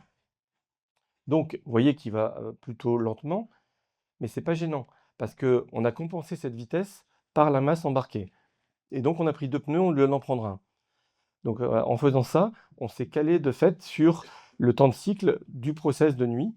On n'est pas encore au temps de cycle de jour, là on a encore un peu de travail à faire, mais en tout cas maintenant on peut tourner de nuit sans perturber la fabrication. Avec, dans la limite effectivement, de tous les potentiels problèmes qu'on peut avoir, et je vais en parler juste après. Le deuxième use case sur lequel on travaille, qu'on va installer prochainement, et là, il est beaucoup plus déployable. Le process des pneus, je vais en avoir un par usine à peu près. Là, du transport de boîtes comme ça, j'en ai plein dans les usines. On en a dans les entrepôts logistiques. On en a dans plein d'autres entreprises, aussi bien tertiaires que industrielles. Et donc là, l'idée, c'est, j'ai des pièces qui arrivent d'un fournisseur qui fabrique ces pièces. Elles arrivent en palette, et en général, on a un opérateur, c'est l'exemple de droite là, qui passe son temps à décharger les caisses des palettes et puis à les mettre sur les chaînes de fabrication. Donc ça, évidemment, c'est réalisé comme ça parce qu'il y a une flexibilité, il y a des évolutions au niveau des types de boîtes. On a 6 types différents de boîtes, donc il faut une certaine souplesse et flexibilité. Donc là, on s'est dit, bah, là, est-ce que notre robot saurait faire l'opération? Donc là, il y a 2 choses à faire. Un, c'est avoir le bon outil pour aller prendre la caisse, et donc essayer de faire des choses assez simples. Donc là, vous voyez, il n'y a pas d'outil actif, c'est juste un crochet qu'on a réalisé, ce qu'on appelle un préhenseur passif. Mais évidemment, on va devoir après développer des choses plus intelligentes, comme on a au bout de nos préhenseurs de robots de manutention industrielle. Ça, aujourd'hui, le robot est capable de transporter des charges de 15 à 30 kg. C'est vraiment une spécificité de notre robot Vandercraft. Sur le marché aujourd'hui de la robotique humanoïde, en général, la charge la plus courante, c'est 10 kg. 10 kg parce que justement, les moteurs n'ont pas été conçus pour avoir des charges lourdes, parce que ils ont directement visé le marché de la robotique humanoïde type ressemblance humaine, et donc ça limite beaucoup la capacité et le payload. Le payload, c'est un mot que vous connaissez dans la robotique traditionnelle. Là, on utilise la même chose, c'est-à-dire qu'on a un payload qui est très faible parce que la technologie de ces robots n'est pas suffisante. Et ça, c'est vraiment un avantage compétitif qu'on a aujourd'hui avec ce robot, parce que lui, il a été conçu pour transporter des gens de 90 kg. Et donc, transporter 30 ou 40 kg, c'est piece of cake, comme on pourrait dire. Donc voilà, donc là, on a un travail sur la diversité des boîtes. Voilà, les déplacements qui, là, sont encore un peu fastidieux. Et vous poserez peut-être la question plus tard, je vous laisserai la poser, pourquoi on a des jambes et pas des roues, qu'on nous demande souvent. Et je vous expliquerai tout ça. Mais voilà, donc là, il y a un certain temps de déplacement qu'il faut intégrer évidemment dans les temps process. Alors, j'aurais pu vous montrer encore d'autres exemples, oui, j'aurais pu vous montrer d'autres exemples, mais voilà, ça n'aurait fait que effectivement vous expliquer un peu les orientations. Ce que j'ai voulu montrer, c'est la cible. C'est ceux aujourd'hui qu'on estime irréalisables avec notre solution, mais avec n'importe quelle solution du commerce. Ce sont les opérations de picking kitting. Alors ça, on en a beaucoup dans l'automobile, puisqu'on a décentralisé toutes les opérations de préparation des pièces pour les véhicules. On réalise ça hors ligne et on remplit des kits de fabrication qui partent avec un AGV ou un AMR sur la ligne de fabrication. Et puis après, le kit est associé au véhicule et suit le véhicule pendant toute sa fabrication. Donc ça, c'est vraiment très très bien. Ça nous a évité toute la logistique au bord des chaînes. Donc c'est un vrai avantage. Ça a un inconvénient, c'est qu'il faut suivre la cadence de production. Et donc l'opérateur qui réalise ces opérations, il doit prendre entre 12 et 15 pièces à la minute. 12 et 15 pièces pour réaliser un kit. Donc c'est très compliqué. Et il va très vite. Donc il prend des pièces, il les met sur son bras, il prend d'autres pièces. Donc là, on est aidé parce qu'on a le système Pick to Light, ça vous parle, c'est-à-dire qu'on allume les cases que l'opérateur doit prendre, comme ça il ne peut pas faire d'erreur, il sait exactement quelle pièce il doit prendre et il n'a pas à réfléchir. Donc ça, c'est plutôt facile. Par contre, vous voyez les pièces qu'on a aujourd'hui dans les bacs. On a des pièces molles, on a des pièces souples, on a des tuyaux, on a des tubes, on a des pièces métalliques, on a des pièces en caoutchouc. Et donc, chacune de ces pièces, aujourd'hui, elle est prise avec la main, puisqu'avec la main, on sait faire beaucoup de choses. Mais demain, si on doit mettre ça sur un robot, il faut imaginer qu'il va falloir inventer la vie qui va avec. Une rondelle en caoutchouc, la ventouse, ce serait idéal. Mais j'ai pas d'air sur mon robot, donc il faut le créer. Donc il faut une pompe à air. Après, un tuyau, c'est peut-être un gripper, mais c'est peut-être deux grippeurs qu'il faut. Un tube, peut-être qu'il faut un gripper dédié au tube. Vous voyez? Donc c'est plein d'outils différents qu'il faudrait. Mais ça veut dire que le robot, il va avoir autour de sa ceinture plein d'outils. Et donc il va falloir à chaque fois qu'il change ses outils pour prendre les pièces. Donc il y a cette réflexion et cette difficulté, effectivement, à se dire, OK, là on voit bien où on veut aller. Maintenant, on sait qu'on a toute cette complexité technologique. On a l'équivalent demain, et je vous en reparlerai après. Vous allez voir un peu pourquoi c'est pas la direction qu'on prend. Et puis on a après toutes les pièces de tôlerie qui, elles, sont évidemment très spécifiques, qui sont coupantes, qui sont complexes. Et on a cette opération qui est quand même très complexe aujourd'hui en robotique. Et je pense que j'ai vu quelques fournisseurs de vision, qui est du bin picking. Donc on a aujourd'hui des spécialistes. J'ai vu qu'il y avait Visionaire dans la salle. Il y a d'autres solutions, il y a ISRA, enfin vous les connaissez peut-être mieux que moi. Mais aujourd'hui, on fait du bin picking avec des capteurs qui valent entre 10 000 et 40 000 euros selon les process, selon le nombre de capteurs qu'on met, etc. On veut faire la même chose avec une caméra RGBD sur un robot qui vaut 300 euros. Vous imaginez tous les défis qu'on va devoir relever pour essayer d'avoir une qualité à peu près identique. J'ai des sérieux doutes sur le sujet parce qu'on connaît tous les problèmes qu'on a sur la vision industrielle dans les ateliers, avec les problèmes notamment d'éclairage. Donc il y a ce sujet à traiter. Alors, on a une montagne de défis techniques à lever. On voit bien qu'il y a l'émergence de la robotique, il y a plein de cas qu'on estime intéressants. Maintenant, on n'en est encore qu'au début. Et donc, on a des gros défis techniques. Alors, je vous ai mis volontairement cette petite analogie. À gauche, c'est ce que vous voyez sur les réseaux sociaux. Ce sont les robots qui dansent ou qui font du kung-fu, en disant mais c'est fou, aujourd'hui, les robots humanoïdes, on peut les utiliser demain dans nos usines, puisqu'ils savent danser. Ben non, ils dansent parce que finalement, vous voyez la personne en noir, elle est bardée de capteurs. C'est ce qu'on appelle la motion capture. C'est-à-dire que c'est ce qu'on utilise toujours dans le cinéma d'animation. On met plein de capteurs sur la personne et on en fait un avatar virtuel. C'est pareil pour le robot. Le robot, là, il ne fait que suivre les coordonnées qu'on lui envoie, qui sont les coordonnées de son avatar. Donc, il n'est pas intelligent. Et donc, il est incapable d'aller prendre quelque chose et d'aller le donner à une autre personne. Nous, dans notre vie industrielle, c'est la partie de droite, on a la sécurité à gérer, on a la précision à réaliser pour l'assemblage de nos composants, on a évidemment l'autonomie, parce que la production, elle s'arrête aux pauses. Une pause, c'est 3 heures, par exemple. Et puis, on a tous les aléas, des pièces qui tombent, des manques à pro, des problèmes sur la chaîne, des coupures d'électricité. Enfin, tout ça, il faut imaginer que il va falloir qu'on trouve aussi des solutions associées si on veut remplacer un opérateur par un robot. Et aujourd'hui, ce n'est pas le cas. Alors, la première chose, la sécurité. Et ça, comme je vous disais, c'est essentiel parce qu'on ne peut pas envisager effectivement la moindre utilisation sans avoir traité la sécurité.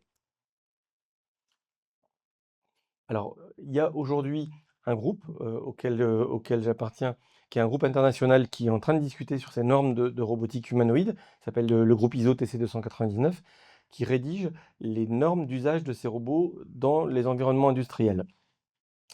Donc tout ça, c'est en cours de rédaction.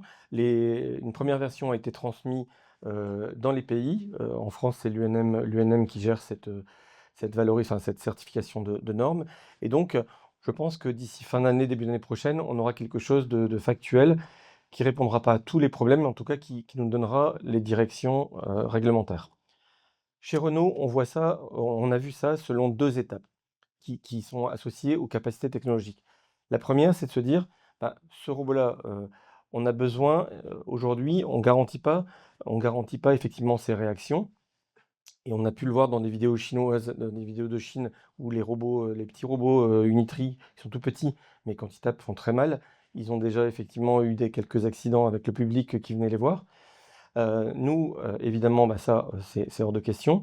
Donc on va séparer, comme on le fait en robotique traditionnelle sur un poste de chargement, on va séparer le robot et l'opérateur, avec un scrutateur laser, comme vous les connaissez. L'innovation principale qu'on a mis en place, c'est d'avoir cette capacité d'aller transmettre un signal sécurisé au robot sans fil. Alors, je ne vous dirai pas par quelle technologie on l'a fait, mais en gros, l'analogie, c'est les ponts roulants, par exemple, où vous avez l'arrêt d'urgence et puis le commande de pont roulant, et le pont roulant qui est beaucoup plus loin. Voilà. C'est ce principe-là, en fait. J'ai une transmission de sécurité sans fil. Et donc, on a développé l'innovation technologique pour arriver à réaliser cette opération et transmettre un signal sécurisé au robot qui correspond à la directive machine. Là, on est très serein. On se dit, nous, aujourd'hui, chez Renault, on est capable d'intégrer dès demain nos robots. C'est ce qu'on fait déjà quand on fait nos essais. Et on est les seuls aujourd'hui à avoir apporté cette solution. J'ai encore vu la semaine dernière une société de Hong Kong, la Ubitech, qui vend beaucoup de robots aussi. Et je lui ai demandé comment vous gérez la sécurité de vos robots bipèdes. Ils m'ont dit, non, on ne fait pas. C'est le client se débrouille. Donc en fait, le client, il va faire quoi? Il va le mettre dans des cages. Et donc, une fois que tous les opérateurs seront passés en voyant ces robots dans des cages, ils vont se dire, ils l'ont mis dans des cages comme mon robot industriel, c'est qu'il est dangereux. Donc, je ne veux surtout pas qu'il s'approche de moi. Vous voyez. Donc, il faut penser aussi à l'évolution. Donc, ça, première étape. Deuxième étape, et là, ça va dépendre de la capacité, des développements technologiques. Il faut que notre robot, à terme, puisse identifier lui-même un risque. Aujourd'hui, on n'a pas de technologie mobile qui permet d'identifier un risque, et notamment qui permet de détecter un humain. Et là, volontairement, je vous ai mis quelques photos des robots humanoïdes actuels, donc notamment au milieu, qui sont les robots de chez OneX notamment. Et donc, ces robots aujourd'hui ressemblent plus à un humain que l'humain de gauche qui a un masque et puis des casquettes. Vous voyez. Donc, comment on va faire la distinction entre les deux? Parce que si c'est un robot qui s'approche d'un robot, à la limite, je dirais, au pire, c'est de la casse mécanique. Mais si c'est un humain qui s'approche d'un robot et qui a un mouvement malencontreux, là, effectivement, ça va être très, très, très compliqué. Et puis, on aura des sérieux problèmes juridiques. Donc, il faut qu'on développe cette technologie. Une première idée, c'était de se dire, on va utiliser l'IA. Parce qu'aujourd'hui, les voitures autonomes, certaines voitures reposent sur une technologie d'IA développée par NVIDIA, où NVIDIA a réussi à certifier cette IA pour dire, là, je vois quelque chose et effectivement, c'est un danger. Et donc, ils l'ont fait certifier. Mais vous imaginez que dans une voiture, on peut mettre beaucoup plus d'équipement que dans un petit robot. Donc, ça va passer par de l'IA. Mais aujourd'hui, encore une fois, aucun algorithme d'IA n'est certifié safe. Aucun. Et je pense qu'on n'est pas encore proche d'y arriver. Donc, peut-être que ça viendra de l'IA, mais en tout cas, nous, ce dont on réfléchit, c'est comment je peux utiliser des capteurs pour aller détecter un humain. Donc là, on travaille avec une société suisse qui détecte les battements cardiaques. Donc c'est une première orientation. Peut-être qu'il faudra l'associer à des capteurs thermiques. Voilà. Mais en gros, demain, on doit détecter un humain. Et je dois être sûr que monsieur, c'est pas un robot. Voilà. et que quand je vois un robot, c'est pas un humain non plus. Vous voyez. Et ça, c'est une vraie complexité. Et donc, on va intégrer cette technologie pour être sûr que quand l'humain s'approche, le robot, à minima, ralentit, voire s'arrête. Et ça, c'est la spécificité effectivement de l'usage de ces robots, c'est que on ne peut pas leur couper les énergies comme on le fait d'une installation industrielle. Si je coupe si je coupe l'asservissement du robot, il tombe. Donc ce robot, il est toujours sous asservissement et il gère son équilibre. Le deuxième problème qu'on a, et là, plus on va l'utiliser, plus on va avoir ce problème, c'est les problèmes d'échauffement moteur. Donc aujourd'hui, quand on voit les robots qui tournent, vous ne les voyez jamais tourner longtemps. Pourquoi? Parce qu'il y a ça. Il y a ces problèmes d'échauffement moteur, parce qu'on a des contraintes très très fortes. Aujourd'hui, on a des contraintes sur les moteurs des hanches et notamment des genoux. On a des pics jusqu'à 250 Nm. Donc c'est énorme. Donc évidemment, on chauffe très rapidement. Alors pour ça, soit effectivement, je mets en place une dissipation thermique passive, c'était le choix de certains constructeurs, soit commence à arriver sur le marché l'équivalent de ce que peut-être vos enfants ont chez vous, c'est-à-dire un système de water cooling dans les PC de gamers. C'est le même principe. Je vais avoir une pompe et je vais avoir de l'eau qui va circuler finalement comme une voiture dans le robot pour dissiper. Alors c'est pas terrible, hein, un robot qui bouge avec plein de circuits hydrauliques, de l'eau qui circule dans le robot, etc. Bon, nous on n'est pas trop pour, mais bon, c'est peut-être voilà, une orientation. Alors évidemment, on va essayer de faire de la dissipation classique avec des ventilateurs notamment et puis avec des aérations, pardon, avec des aérations avant de passer à ces systèmes très lourds. Mais la photo du banc à gauche, c'était amusant. Il y a à peu près 3 mois, il y a eu un semi-marathon en Chine, vous l'avez peut-être vu sur les réseaux sociaux, où on a fait concourir des robots qui ont finalement été plus vite que l'humain. Le seul problème, effectivement, c'était la dissipation thermique. Et donc certains avaient des bombes de froid, d'autres, comme cette compagnie-là, avaient mis dans le sac à dos du robot des glaçons. Et donc tous les X kilomètres, ils remettaient des glaçons pour réduire la température de chauffe du circuit électronique qui était dans le dos, en fait. Vous voyez, c'est assez basique, mais ça a marché.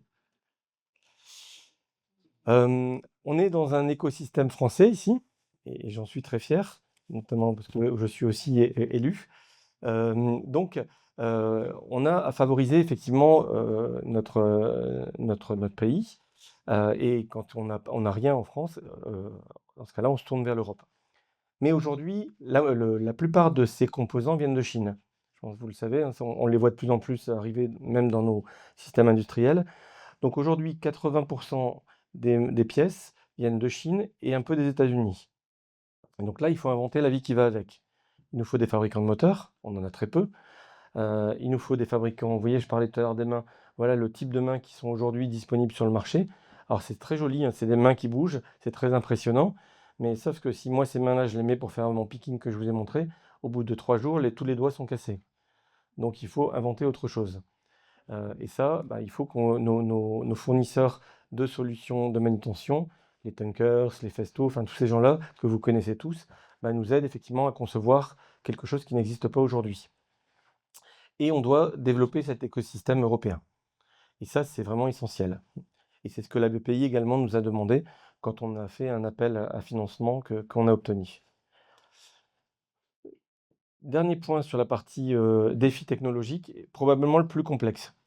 Le plus complexe parce que, un, on a encore très peu ces compétences, et deux, on est au devant vraiment de ce qui va donner l'orientation de mes robots humanoïdes, c'est un flop ou c'est un succès.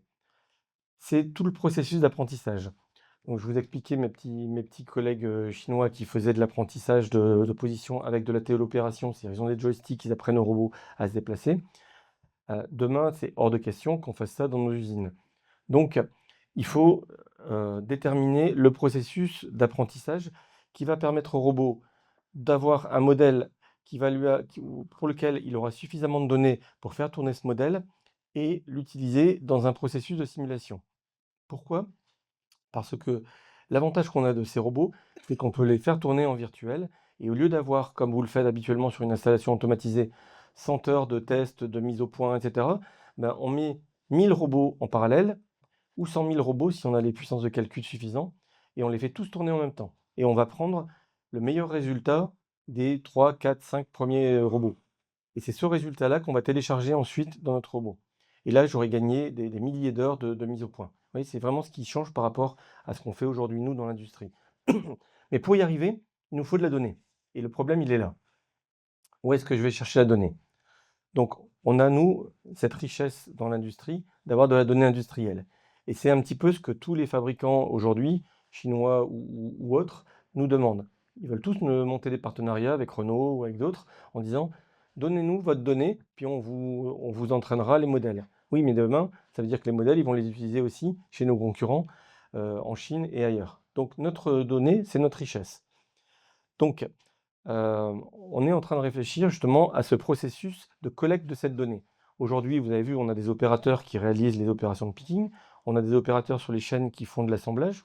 Donc, il faut qu'on arrive à collecter cette donnée. Alors, il y a des technologies qui émergent sur le marché. Il y a la motion capture dont je vous ai parlé, où on met une petite caméra et puis des gants haptiques pour aller enregistrer les positions, on va dire, des mains de l'opérateur quand il va chercher des pièces, pour après les retranscrire en coordonnées robotiques. On a la téléopération, et puis on a maintenant, alors ça marche un petit peu moins bien, de ce qu'on appelle du vidéo learning, où on va simplement enregistrer tout ce qui se passe et essayer d'après d'en retirer des paramètres qui vont faire tourner ces algos. Donc là, on est dans le 21e siècle, hein, vous avez bien compris. Là, il nous faut des gens très pointus, il nous faut des gens qui ont une expertise en IA et en simulation. C'est des gens qu'on trouve très peu dans nos entreprises actuellement, y compris chez Renault. C'est pour ça que j'en parle très, très ouvertement. Donc ça, aujourd'hui, il n'y a pas de formation pour ça. Et c'est un petit peu comme ça que je voudrais conclure. Il n'y a pas de formation, donc il faut inventer la vie qui va avec. Les gens qui travaillent sur ces types de sujets, c'est les laboratoires scientifiques, c'est l'INRIA, c'est le LAS CNRS à Toulouse, c'est l'ISIR dans certains cas. Voilà, ce sont des gens très pointus qui font travailler des gens qui sont au niveau doctorant, donc des PhD.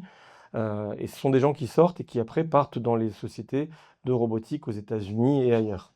Et donc, on a besoin de cette attractivité nouvelle pour aussi développer ces savoir-faire et réaliser après ces opérations pour que demain, on puisse faire ces opérations chez vous, dans vos entreprises. Donc, deux choses de valeur. Un, c'est les données. Vous avez les données. Il faut développer ces algorithmes. Donc, est-ce qu'il ne faut pas, c'était une réflexion qu'on avait avec la Commission européenne, est-ce qu'il ne faut pas créer un skill center, donc skills pour l'apprentissage des tâches, et center pour dire on centralise toutes les capacités effectivement qu'on veut apprendre aux robots, et on met à disposition en open source tous ces apprentissages. C'est une vraie question parce que la plupart du temps, les entreprises sont très vigilantes sur leur propriété intellectuelle. C'est-à-dire que l'apprentissage d'une fabrication chez Sanofi ou je ne sais pas, chez Danone est certainement essentiel pour eux par rapport à la concurrence, comme aujourd'hui il l'est chez nous, chez Renault, pour aller assembler une caisse automobile. Donc il y a une réflexion entre le maintien des données pour des questions de propriété et l'ouverture pour accélérer justement cette diffusion, pour qu'on avance tous ensemble et qu'on puisse répondre à toute cette révolution technologique. Et donc, la suite, c'est ce que je vous dis, c'est ne pas se laisser distancer. On a ce besoin de souveraineté, on a besoin de fabriquer du matériel, on a besoin d'améliorer nos compétences en software. On a besoin d'avoir des intégrateurs. Donc, vous êtes intégrateur aujourd'hui de robotique industrielle. Demain, vous serez probablement aussi intégrateur de robotique humanoïde, parce qu'il faut quand même gérer la sécurité. Il faut gérer les interfaces avec les systèmes d'information pour dire au robot, tu as fini cette tâche-là, maintenant va faire la mission 12 au poste de travail 48. Et le robot, il va aller tout seul dans l'atelier pour aller réaliser sa mission. Tout ça, il faut le programmer. Il faut l'avoir intégré dans les process de fabrication. Et puis, il faut évidemment assurer la maintenance de ces robots. Ces robots, aujourd'hui, c'est des robots un peu cassables. C'est-à-dire que si on casse quelque chose, il faut tout démonter à la main. Les moteurs ne sont pas faits pour être interchangeables facilement. Tout ce qu'on a développé dans nos usines pour avoir cette capacité de changement très rapide, ça n'existe pas aujourd'hui. Donc, il faut inventer la vie qui va avec. L'acceptabilité, je vous en ai parlé, donc ça c'est important. Nous, chez Renault, on fait travailler des sociologues et des philosophes aussi qui nous aident. On a des débats. Est-ce qu'il faut mettre une tête à notre robot ou pas?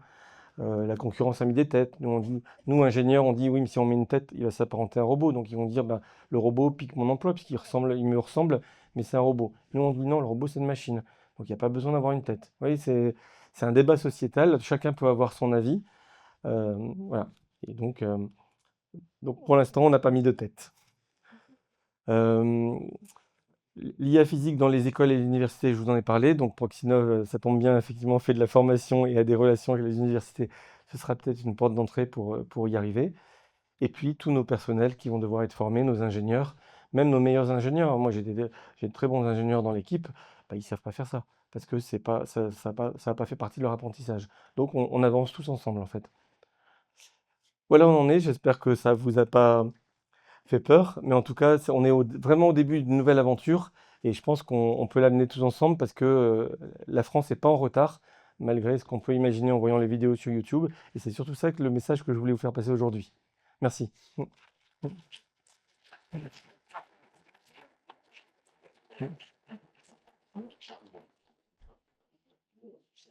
Merci beaucoup, Laurent. Moi, j'ai une solution, il faudrait une plante verte à la place de la tête. Ouais. Ça aura une vertu rafraîchissante en plus. Ça pourra résoudre le problème. Et je suis sûre que vous avez plein de questions dans la salle. Levez les mains. Alors, on avait deux micros. Il est derrière. Le micro, il est derrière. Le deuxième micro fonctionne, il faut juste parler un peu plus fort. Je te laisse celui-ci et j'emporte l'autre. D'accord, merci.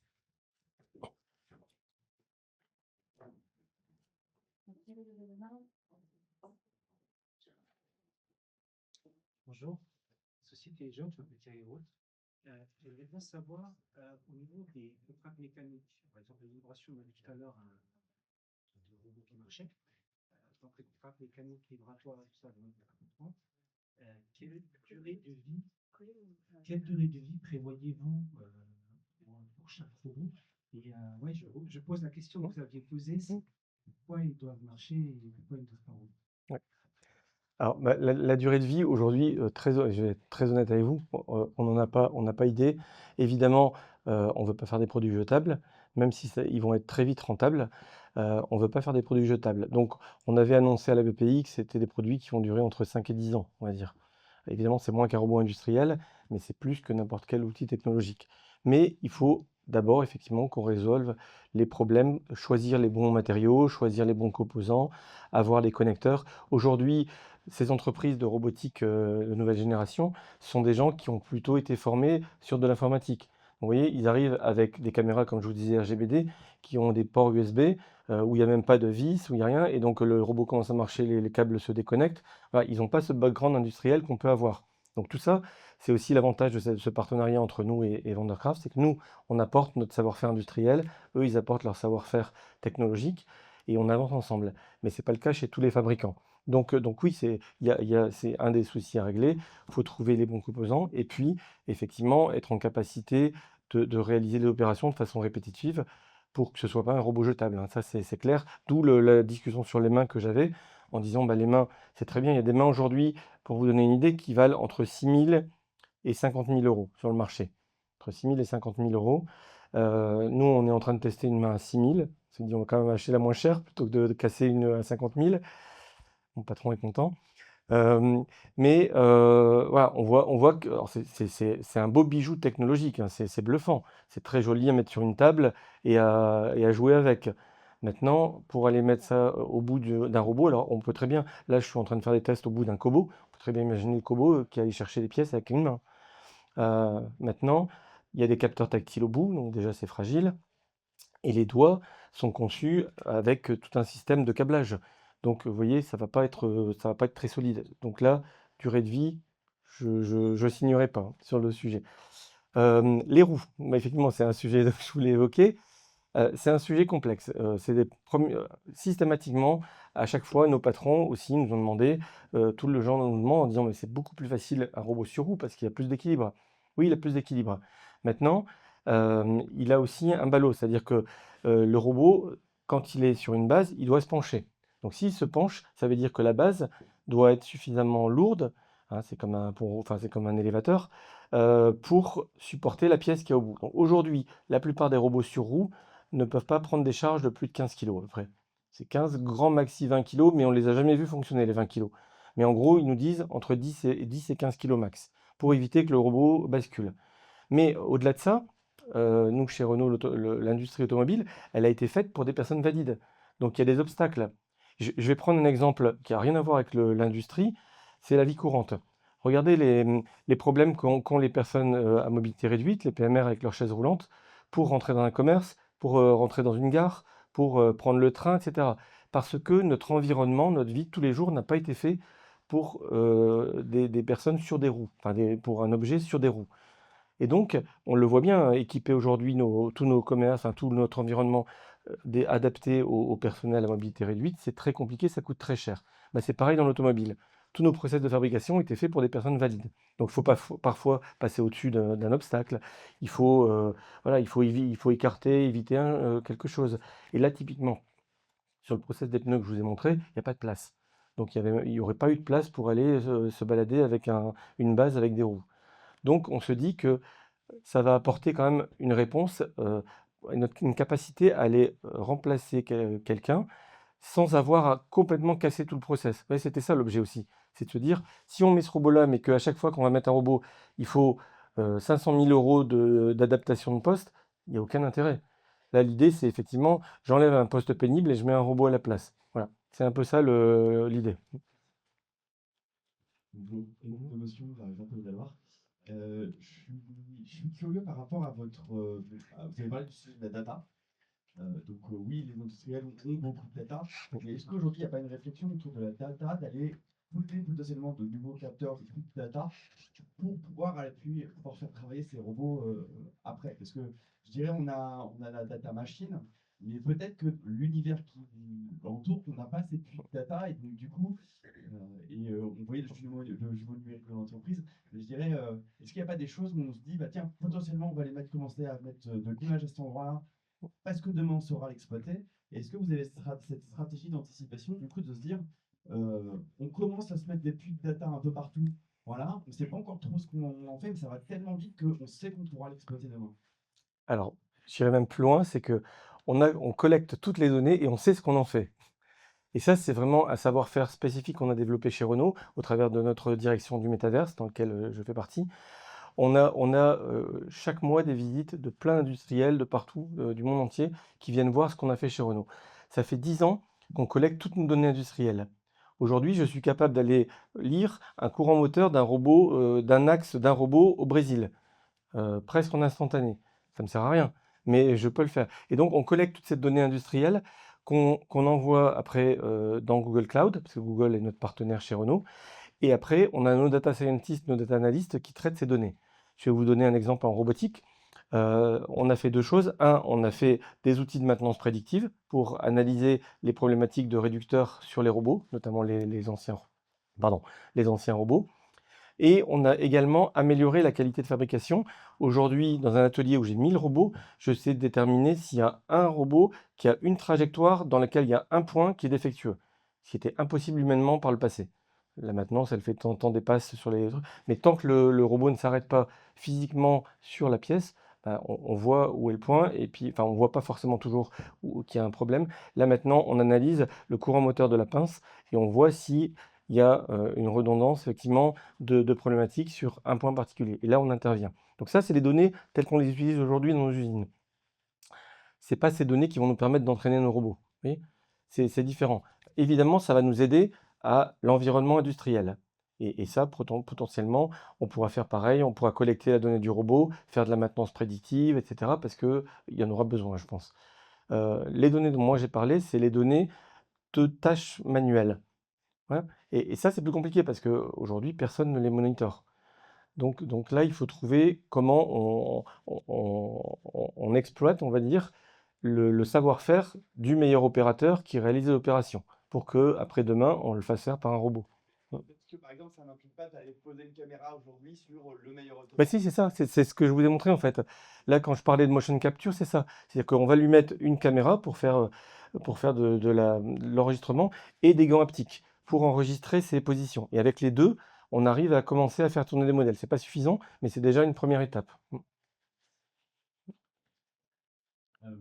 Est-ce que vous Ah, m'entendez? oui. Xavier Pousset, Regard Technologie. Donc nous, on répare déjà des robots industriels chez vous dans les usines. Et je me dis qu'on va peut-être ouvrir une clinique robots humains. La question, c'est, il en parlait un petit peu avec les caméras, s'ils n'ont pas de tête, les robots, est-ce qu'ils vont pouvoir se rendre eux-mêmes à la clinique tout seuls?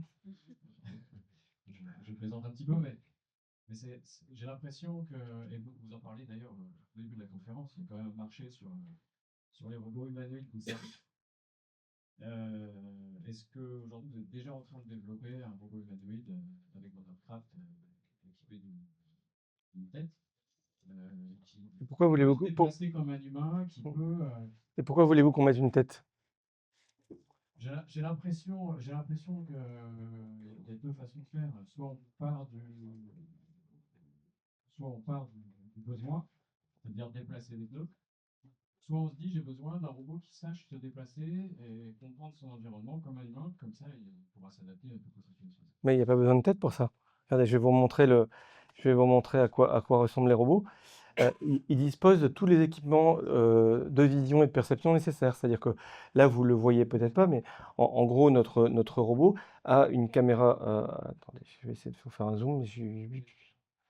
Notre robot a des caméras embarquées. Il a plusieurs caméras. Il a une caméra au niveau. Alors là, ils ont. Hop, désolé.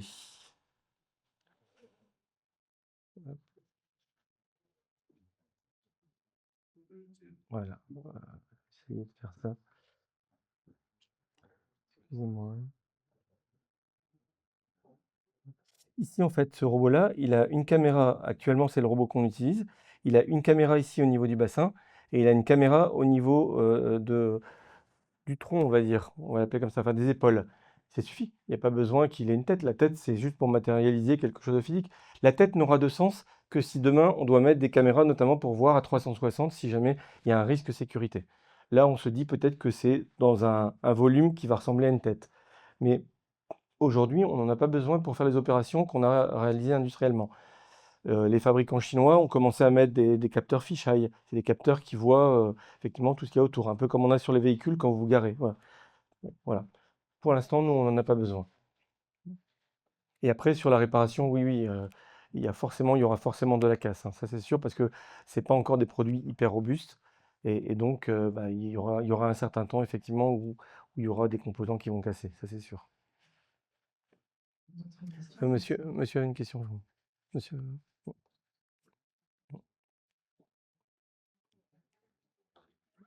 Chambre de commerce et d'industrie de Maine-et-Loire.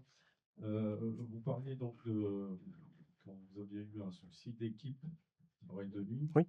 et de mettre donc ce type de Non, robot. non, les deux étaient décorrélés. C'est pour vous expliquer un peu l'évolution aujourd'hui de l'attrait de l'industrie, où on a une usine avec un environnement où il y a quand même un taux de chômage relativement élevé, qui ouvre des postes et on a du mal à recruter des jeunes du secteur. Oui, c'est ça que je voulais dire. Et donc ça, je l'ai dit par analogie en se disant, je ne sais pas de quoi demain sera fait, mais peut-être que dans 10 ans, les jeunes ne voudront plus du tout aller dans l'industrie. Donc nous, évidemment, on communique beaucoup sur le fait que notre industrie, c'est devenu une industrie technologique, qu'on fait de l'IA, qu'on fait de la data, qu'on fait tout ça. Mais il faut encore que les jeunes aient envie quand même de venir. On ne va pas les forcer à venir travailler chez nous. Donc, et cet exemple, pour nous, est assez symbolique de ce qui pourrait nous arriver dans 10 ans dans toutes nos industries. Si les jeunes disent, moi, je veux travailler dans une start-up et je ne veux plus mettre la main dans une usine, il va falloir qu'on trouve un moyen pour continuer à produire. D'accord. Donc, ce type de robot donc, qui est proche de l'humain, quelle est son autonomie? C'est-à-dire sur des rythmes industriels où il y a des cadences quand même assez conséquentes. Quelle est l'autonomie? Parce que bon, s'il n'y a pas d'autonomie, donc il ne fonctionne pas. Puis là, j'ai lu donc, sur ce que vous montrez, donc il y avait un fil qui était relevé. Oui, là c'est des vidéos de nos essais. Oui. Des essais? Oui. D'accord. Je voulais savoir, le fil, donc qu'est-ce qu'il transporte? Alors, voilà. C'est de l'alimentation? Oui, aujourd'hui, c'est des fils d'alimentation pour justement. En fait, on a les deux réponses. C'est-à-dire qu'on se dit qu'il y a des robots qui vont être utilisés dans des environnements relativement maîtrisés, des petits déplacements. On peut imaginer là que le robot garde son câble parce qu'il va toujours travailler à peu près de la même façon. Et donc là, il n'y a pas besoin d'aller le faire travailler sur batterie. un câble suffit, il suffit simplement de bien disposer le câble comme on le fait en robotique traditionnelle et ça marche très bien. Maintenant, si le robot, il a effectivement à se déplacer, en imaginant cette salle, s'il doit aller au bout de la salle, revenir, prendre des pièces ici, les mettre là-bas, là, évidemment, on ne peut pas lui mettre un câble. Dans ce cas-là, ce qu'on vise, c'est une autonomie de 3 heures environ, ce qui va correspondre à une pause chez Renault. C'est-à-dire qu'on dit, pendant que les opérateurs prennent leur pause, bah, le robot, lui, il va aller s'asseoir et il va aller changer sa batterie. On a vu quelques vidéos comme ça sur le net où les robots changeaient eux-mêmes leur batterie, c'est un peu l'idée. Soit dès qu'il y a une pause, il va s'asseoir, il se recharge, soit il va s'asseoir et il change sa batterie. Mais en tout cas, on vise une période de travail jusqu'à la pause. D'accord. Donc en changeant ses batteries, je suppose qu'il en a une. Il en a deux, oui, oui, oui, évidemment. Il y a la société Eplan. Au début de votre intervention, vous avez évoqué un mythe qui est peut-être beaucoup répandu, qui est celui que la robotisation supprimerait Oui. des emplois, et vous avez évoqué des preuves de productivité des entreprises qui, on va dire, poussent vers vers cette robotisation. Quelles seraient, selon vous, les mesures concrètes à prendre pour justement vaincre cet obstacle ce mauvais point de vue qu'on aurait sur la robotisation et le lien avec les emplois? Là, je vais vous retourner la question. Qu'est-ce que vous faites au quotidien justement pour convaincre votre environnement que justement c'est la robotique qui nous permet en France aujourd'hui de produire bien, de produire vite et d'être compétitif. C'est chacun d'entre nous, c'est pas moi, c'est vous.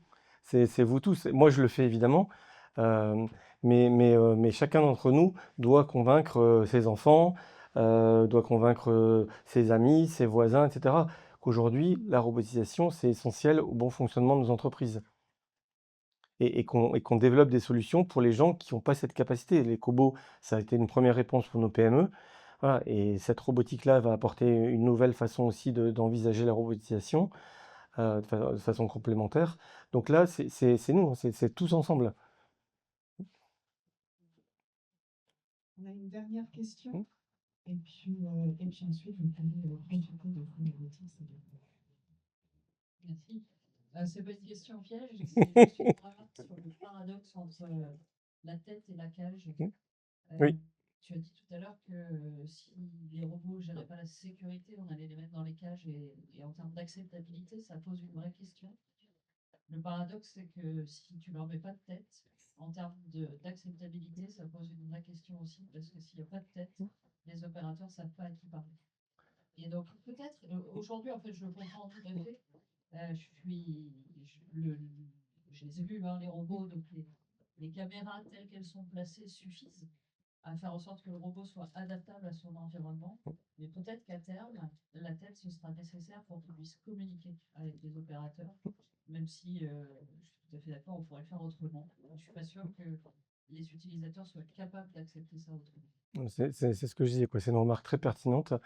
Et ça, pour l'instant, on n'est pas en phase avec nos sociologues et le philosophe. Enfin, il y a un philosophe chez Renault qui nous a aidés aussi pour avoir sa vision un peu spatiale, on va dire, voilà, de la situation.